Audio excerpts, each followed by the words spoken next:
الحمد لله نحمده ونستعينه ونستغفره ونؤمن به ونتوكل عليه ونعوذ بالله من شرور أنفسنا ومن سيئات أعمالنا من يهده الله فلا مضل له ومن يضلل فلا هادي له ونشهد أن لا إله إلا الله وحده لا شريك له ونشهد أن سيدنا وسندنا نبينا مولانا محمدا عبده ورسوله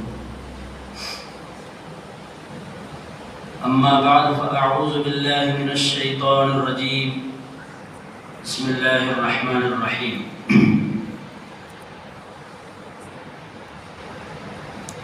لقد خلقنا الإنسان في أحسن تقويم صدق الله العظيم اللهم صل على سيدنا محمد وعلى آل سيدنا محمد وبارك وسلم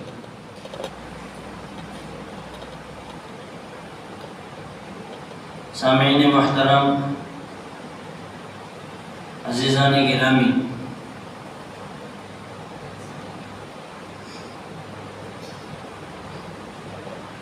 آج کے اس مبارک موقع پر جمہوریت کے متعلق چند باتیں عرض کرنی ہے۔ گزشتہ بار جب 15 اگست آیا تھا اس بار بھی چند ضروری باتیں آپ کے سامنے اس کے متعلق عرض کی گئی تھیں، تو آج کے اس جمعے میں جمہوریت کسے کہتے ہیں اور یوم جمہوریہ کیوں منایا جاتا ہے، اور ہر بار ہر سال یوم جمہوریہ آ کر ہمیں کیا سبق دیتا ہے، اس کے متعلق چند باتیں عرض کرنی ہیں۔ جیسا کہ کل یوم جمہوریہ تھا، عام طور پر یوم جمہوریہ منانے والے چند لوگ اکٹھے ہو کر ہمارے ملک کا ترنگا جھنڈا وغیرہ لہرا کر کچھ چاکلیٹس اور مٹھائی وغیرہ تقسیم کر کے اس کے بعد پھر آئندہ سال تک اس کا کچھ نام و نشان، اس سے کچھ سبق نہیں لیا جاتا۔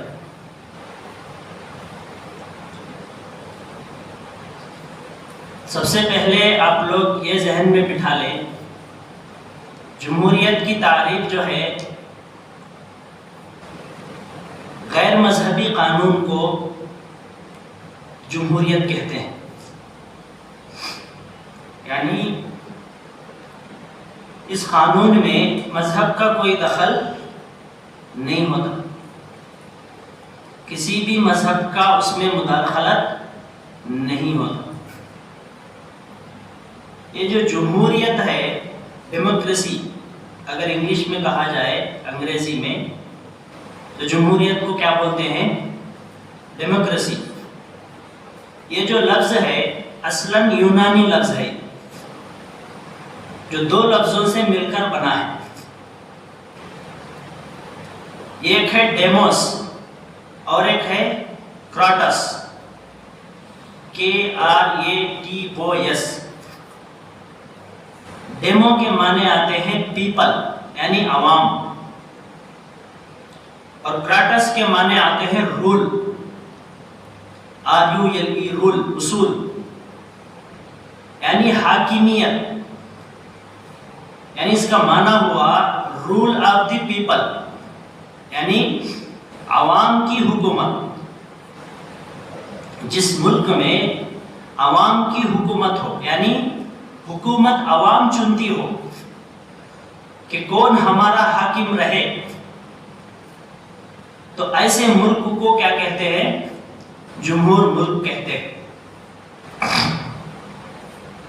بہت سارے انگریزی جو مصنف ہیں انہوں نے بھی اپنے طرف سے اپنے خیالات کو جمہور کے معنی میں ڈھالا ہے۔ بہت سارے مصنفین اس کی تعریف، لمبی چوڑی تعریف کی ہے، لیکن جمہوریت کی حقیقت واضح کرنے کے لیے یہ جملہ مشہور ہے: It is a government of the people, by the people, for the people. یہ حقیقت میں جمہوریت کی مکمل تعریف ہے، یعنی جمہوریت عوام کی حکومت کا نام ہے، جو عوام کے ذریعے اور عوام کے فائدے کے لیے قائم ہوتی ہے۔ اس کے لیے عوام کے فائدے کے لیے قائم ہوتی ہے۔ تو یہ تھا جمہور کا لفظی اور معنوی ترجمہ۔ ہندوستان کی تاریخ میں 2 دن بہت اہمیت رکھتے ہیں، 2 دنوں کی بہت ہی اہمیت ہے۔ ایک ہے 15 اگست، دوسرا ہے 26 جنوری۔ 15 اگست کا دن جس میں ہندوستان آزاد ہوا تھا، یہ تو سب کو معلوم ہے۔ دوسرا ہے 26 جنوری، جس دن ہندوستان کے آئین کا نفاذ ہوا، یعنی کانسٹیٹیوشن کا نفاذ ہوا۔ اسی دن سے ہندوستان میں برطانوی ایکٹ کو ختم کر کے جمہوریت کا نفاذ کیا گیا، اور جمہوریت کا نفاذ کر کے پہلا یوم جمہوریہ تبھی منایا گیا۔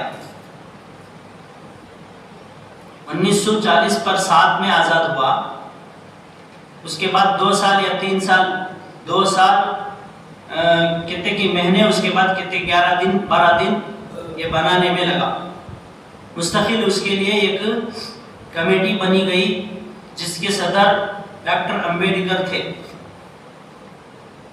اور اس میں 2 مسلمان بھی تھے، ایک مولانا ابوالکلام آزاد اور دوسرا عبدالحفیظ، ایسا کچھ نام ہے ان کا۔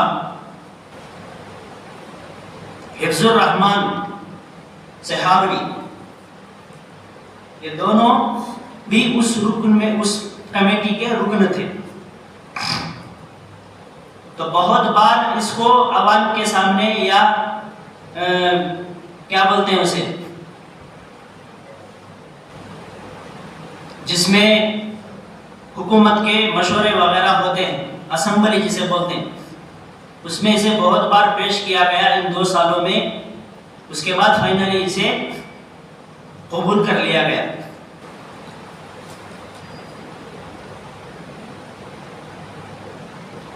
تو تب سے لے کر آج تک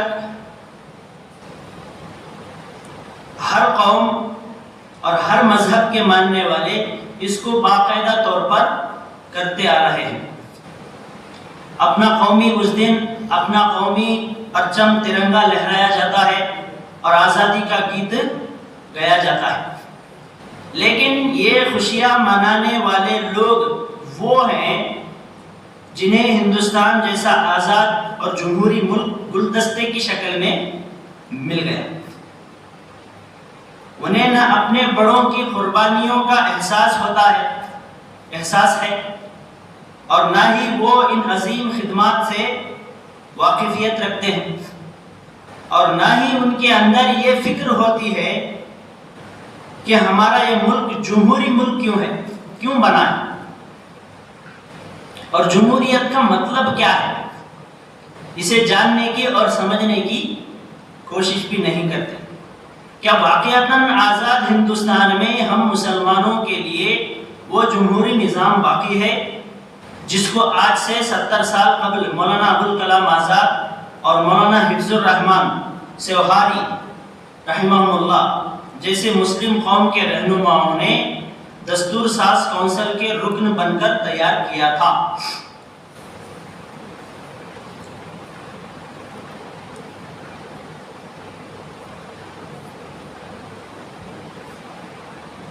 آج کے نوجوانوں کو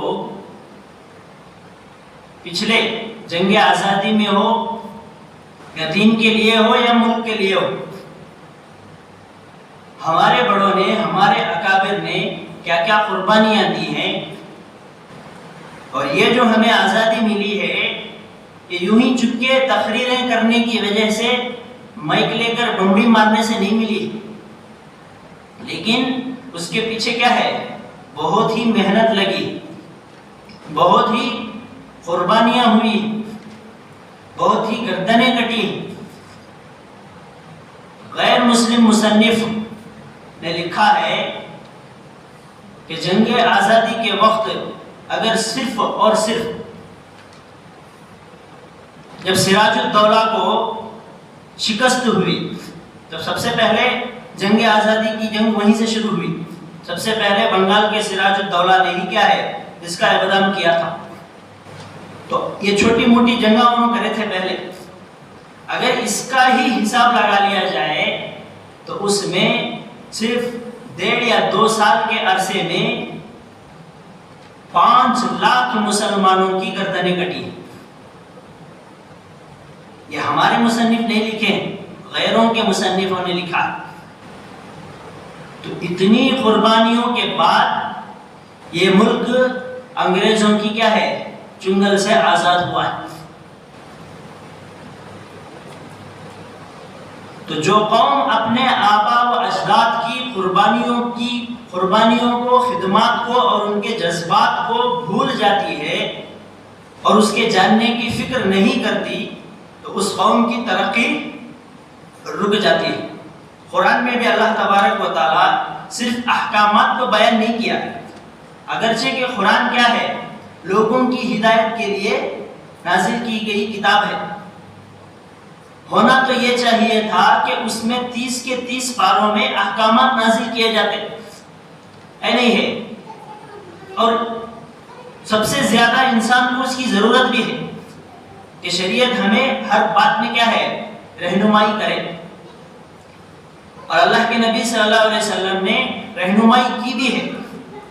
لیکن قرآن کا شروع کے 10 پارے ہی میں احکامات ہیں، بقیہ پورے جو 20 پارے ہیں اس میں گزرے ہوئے قوموں کے واقعات ہیں، اور اللہ تبارک و تعالیٰ اپنے انبیاء کے کارنامے اور ان کے خدمات کو اور ان کی قربانیوں کو ذکر کیا ہے کہ ابراہیم علیہ السلام کیسے تھے، یوسف علیہ السلام کیسے تھے، یحییٰ اور زکریا علیہ السلام کیسے تھے، ان کے اخلاق کیسے تھے، ان کے کردار کیسے تھے، ان کی تعریف بھی کی ہے،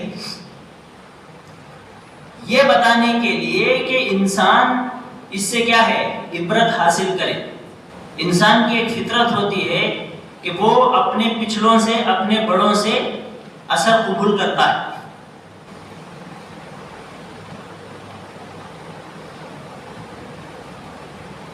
اور دوسرے کارناموں کو کیا ہے اس سے عبرت حاصل کرے، ان جیسا بننے کی کوشش کرے،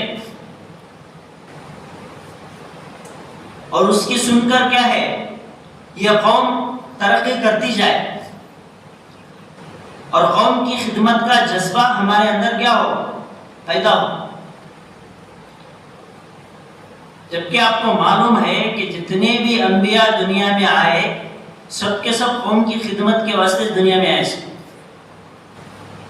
نہیں ہے کون بھی اپنی ذاتی مفاد کے لیے، اپنی ذاتی تجارت کو فروغ دینے کے لیے، یا صرف اپنی اور اپنا کا رٹ لگانے کے لیے انبیاء نہیں آئے۔ دوسروں کی رہنمائی کے لیے، دوسروں کی رہبری کے لیے، دوسروں کو کیا ہے برائی سے، جہنم سے بچانے کے لیے انبیاء علیہ السلام تشریف لائے۔ تو یہ تمام انبیاء کی سنت ہے، اسی لیے ایک مسلمان دوسروں کے لیے جیتا ہے، اسے دوسروں کے لیے جینا چاہیے، دوسروں کی خدمت کی فکر اپنے اندر ہمیشہ رہنا چاہیے۔ اسی لیے اس امت کی تعریف کرتے ہوئے اللہ تبارک و تعالیٰ ارشاد فرما رہے ہیں کنتم خیر امت اخرجت للناس، تم بہترین امت ہو، کئی کو بہترین امت ہو، اخرجت للناس تمہیں لوگوں کے لیے کیا کیا گیا ہے نکالا گیا ہے، لوگوں کو اچھائی کی طرف بلانے کے لیے اور برائی سے روکنے کے لیے تمہیں کیا کیا گیا ہے نکالا گیا ہے۔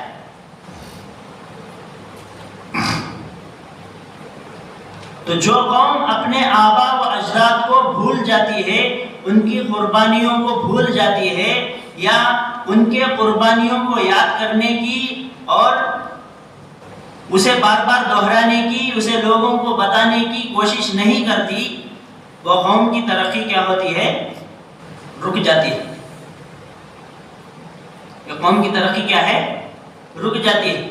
ایک آسان سی مثال میں آپ کو دیتا ہوں، کوئی بھی کام جب آپ سیکھنے جاتے ہیں تو وہ 1-2 دن میں آپ نہیں سیکھ سکتے، اس کا نفع اس کا نقصان 1-2 دن میں آپ کو معلوم نہیں ہوتا۔ ایک ہی دن میں کوئی آدمی انجینئر ڈاکٹر نہیں بنتا، ہزاروں مینڈکوں کو مرنے کے بعد، ہزاروں چوہوں کا آپریشن کرنے کے بعد وہ ڈاکٹر بنتا ہے۔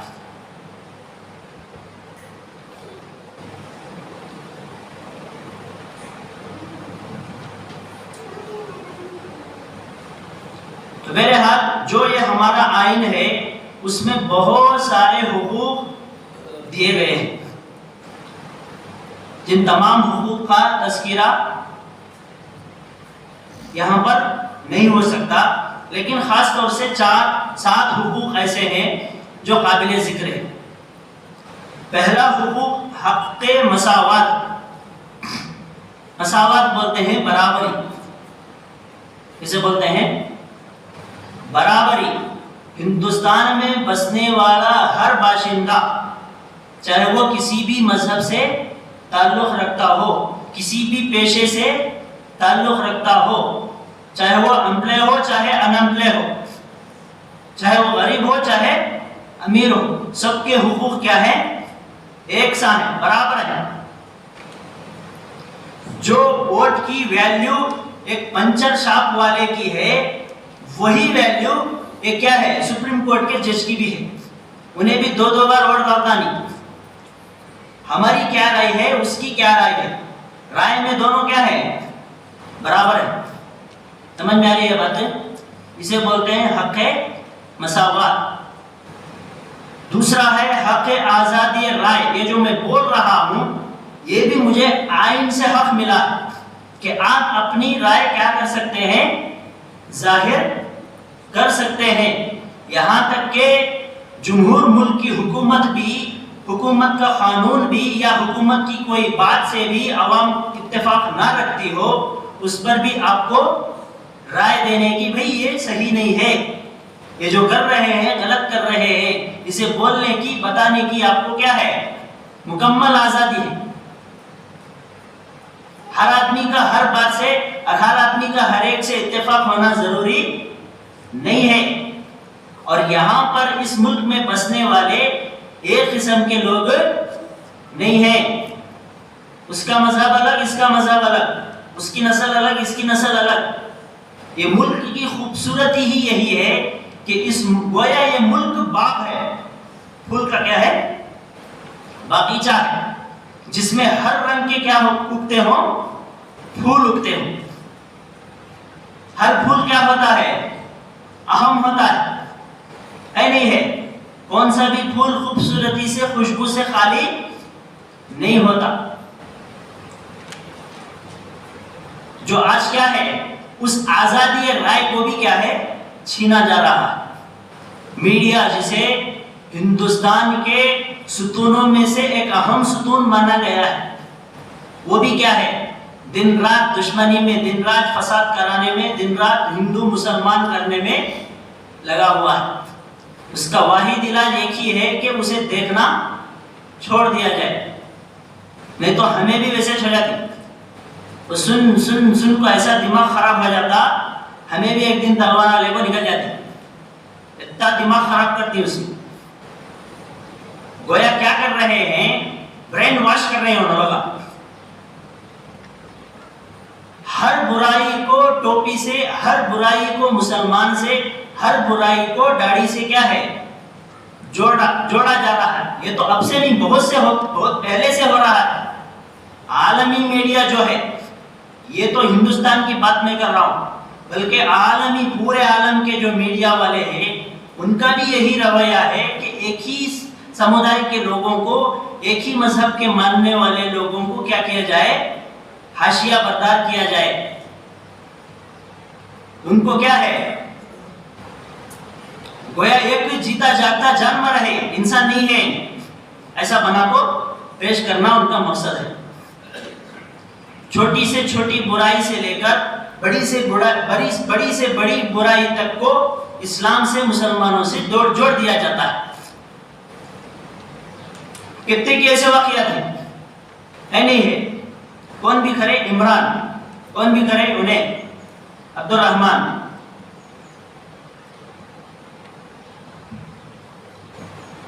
دوسرا ہے، تیسرا، دو ہو گئے. تیسرا حق جو ہمیں ملا ہے وہ ہے استیصال حفاظت کا حق. یعنی کوئی بھی آپ پر کسی بھی طرح کا جبر، کسی بھی طرح کا ظلم آپ سے نہیں کر سکتا. میں مسلمان ہوں، میں نماز پڑھ رہا ہوں، میں ٹوپی رکھ رہا ہوں، میں داڑھی رکھ رہا ہوں، تو مجھے ہندوستان کا کوئی بھی باشندہ آ کر مجھے یہ نہیں کہہ سکتا کہ بھئی تو ٹوپی کیوں پہنا، تو داڑھی کیوں رکھا ہے، تو نماز کیوں پڑھ رہا ہے، تو اللہ اکبر کیوں کہہ رہا ہے، تو جے شری رام کیوں نہیں بول رہا ہے. ایسا کوئی بھی مجھے نہیں بول سکتا، کیونکہ آئین نے مجھے یہ حق دیا ہے.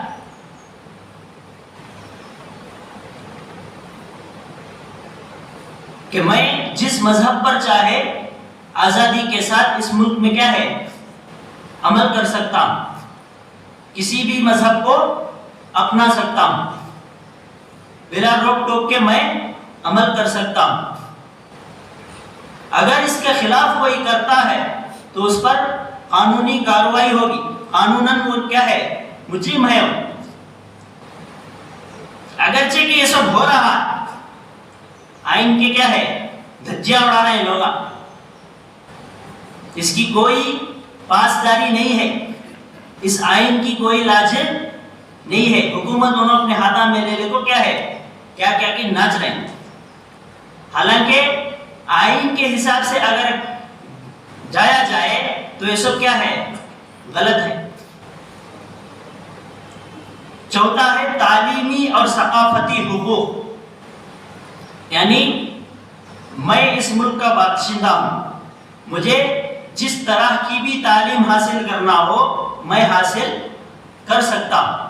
میں عالم بنا ہوں، میرا مذہب اسلام ہے، میں اسلامی مذہب کی کتابیں پڑھ کر میں کیا بنا ہوں عالم بنا ہوں.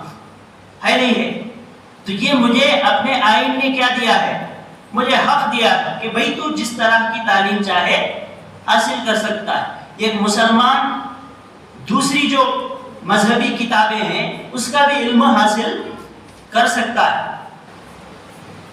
سائنس ہو، سماج ہو، کوئی بھی سبجیکٹ ہو، کوئی بھی تعلیمی میدان ہو، اس میں وہ تعلیم حاصل کر سکتا ہے، اسے کوئی روک ٹوک نہیں ہے. اور اسی طرح جہاں چاہے اور جیسا چاہے وہ اپنا تجارت کر سکتا ہے. آپ لوگ یہاں بنگلور میں رہتے ہیں، آپ بنگال میں جا کر کیا ہے زمین فیکٹری خرید سکتے ہیں، کھول سکتے ہیں، اور بنگال والا بنگلور میں آ کر کیا ہے تجارت اپنی کر سکتا ہے، اپنی فیکٹری اپنی کمپنی کھول سکتا ہے، اسے کوئی روک ٹوک نہیں ہے. اور یہ جو حق ملا ہے یہ کہاں سے ملا ہے، اسے آئین سے اسے حق ملا.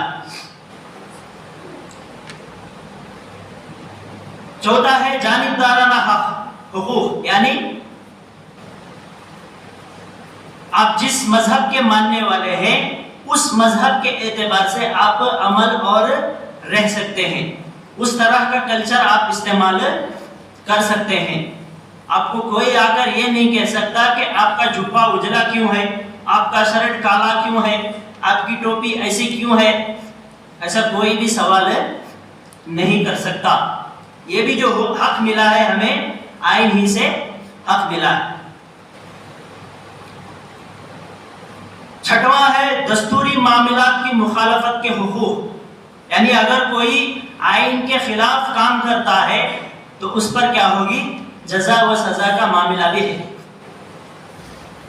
ساتواں ہے مذہبی آزادی کا حق. گویا اس میں سماجی، معاشی، سیاسی تمام حقوق شامل ہیں اس میں. تو یہ جو آئین ہے اس چند مثالوں سے آپ کو سمجھ میں آ گیا ہوگا کہ ہمارا آئین کتنا اچھا اور کتنا مضبوط ہے. پوری دنیا کے اعتبار سے اگر دیکھا جائے تو اس ملک کا آئین سب سے بڑا ہے.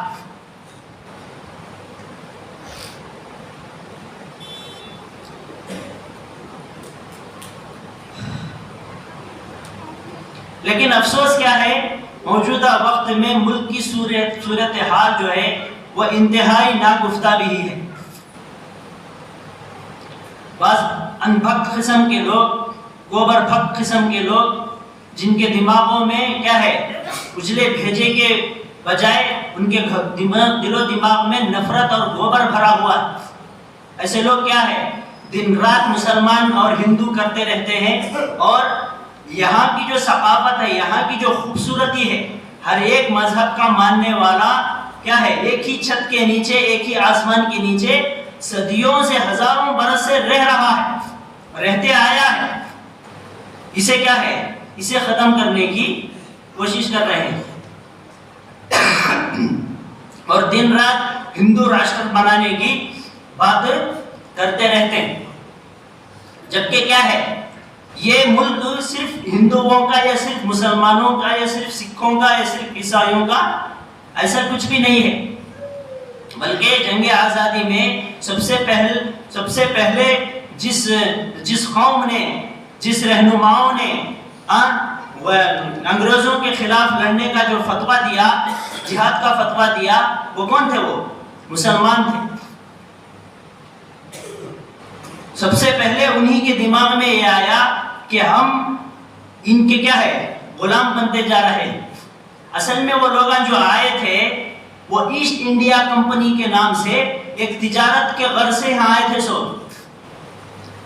تجارت کی غرض سے، آپ کو تجارت بھی کئی کو آئے تھے بولے تو آج جو برطانیہ جو ترقی یافتہ ملک ہے، وہاں کی جو ترقی ہے وہ یہاں کا چرایا ہوا مال ہے. وہ معلوم ہے آپ کو، سونے کی چڑیا اس ملک کا نام تھا. ہر اعتبار سے، مالی اعتبار سے اور دوسرے کئی اعتباروں سے یہ ملک دوسروں ملک سے ممتاز تھا. تو ان کی نظر پڑ گئی انگریزاں کی، وہ نہ آکو ہمیں تجارت کرتی بول کر تجارت کے غرض سے آکو کیا ہے، یہ سبھی ہنگامہ کرے سے یہاں کے لوگوں کو کیا ہے، لڑا کو پھوٹ ڈالو، لڑاؤ اور حکومت کرو. اس نعرے کے تحت وہ لوگ کیا ہے، ایسا بیج ڈال کو چلے گئے جو آج تک ہم بھگتتے آ رہے ہیں.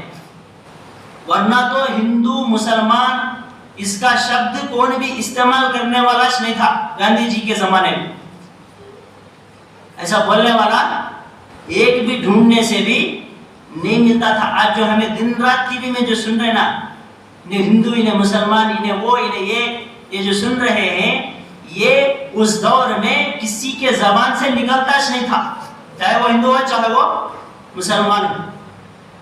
اتنا مل جل کر کیا ہے اس ملک میں یہاں کے باشندے رہتے تھے.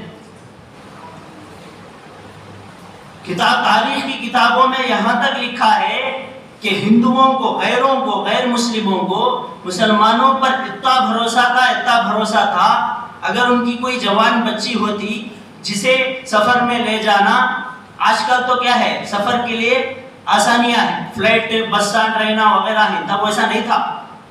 اگر لے جانا مناسب نہیں، دور کا سفر ہوتا تو کیا کرتے تھے، اس غیر مسلم لڑکی کو مسلمان کے گھر میں بطور امانت رکھ کر جاتے تھے. اتنا اعتماد ہوتا تھا ایک دوسرے پر، اتنی بھائی چارگی تھی.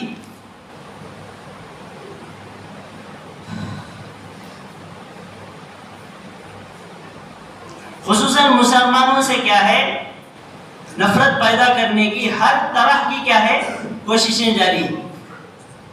گویا بول کو لوگوں کے ذہنوں میں یہ بٹھا دیا گیا ہے کہ یہ مذہب اور یہ مذہب کو ماننے والے گویا انسان ہی نہیں ہیں. کیا نہیں ہے انہوں؟ انسان ہی نہیں ہے. انسانوں سے، انسانیت سے ان کا کوئی واسطہ نہیں ہے. ایسا ذہن لوگوں کا بنا دیے بول کر، اور لوگ بھی وہی چیز 24 گھنٹے سن کر ان کے دماغ میں کیا ہو گیا ہے، وہی گھس گیا ہے. اور برائی کا نتیجہ کیا ہوتا ہے؟ برا ہی ہوتا ہے. اسی نتیجے میں کیا ہے، کون تو بھی ایک جنا اکیلا مسلمان ملیا تو اسے 50-100 جنے مل کو کیا ہے موب لنچنگ کر کو مار دو. یہ کون کرے سو؟ یہ وہ لوگ کرے. مار کھانے والے کی بھی اس میں غلطی نہیں ہے اور مارنے والے کی بھی غلطی نہیں ہے. غلطی جو ہے وہ ان کی ہے، جسے کیا ہے ہندوستان کا ستون کہا گیا، جو دن رات کیا ہے نفرت ہی بانٹتے رہتے ہیں.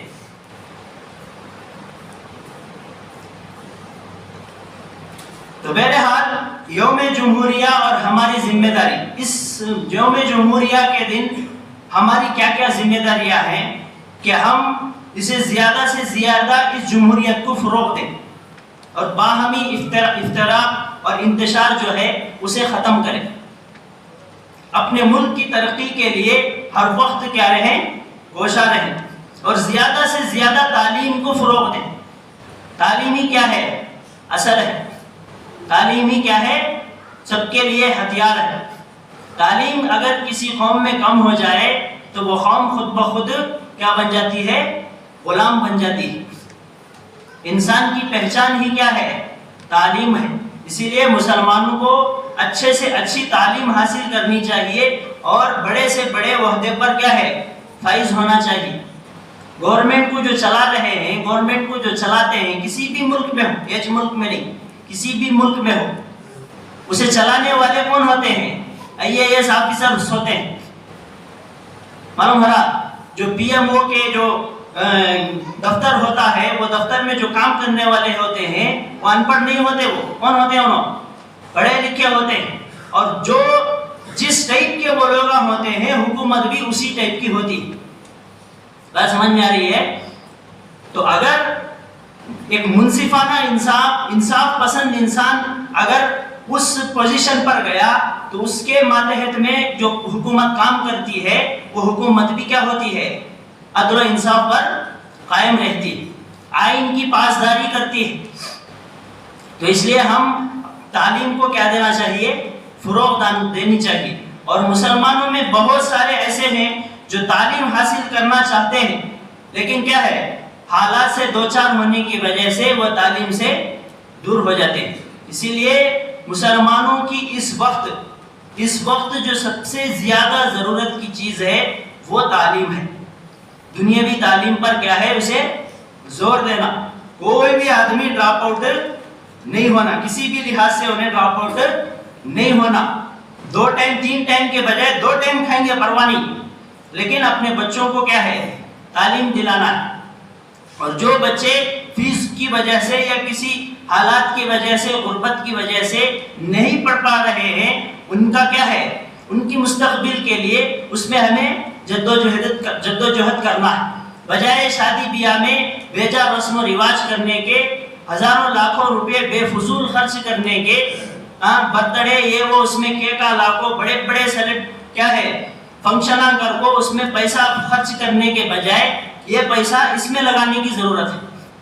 اور ہمارے اکابر اس ملک کے لیے کیا کیا قربانیاں دیے ہیں اسے پڑھنے کی اور اسے دوسروں کو سنانے کی اور دوسروں تک پہنچانے کی کوشش بھی کرنی چاہیے. کریں گے نا ابھی انشاءاللہ. اللہ ہم سب کو عمل کی توفیق نصیب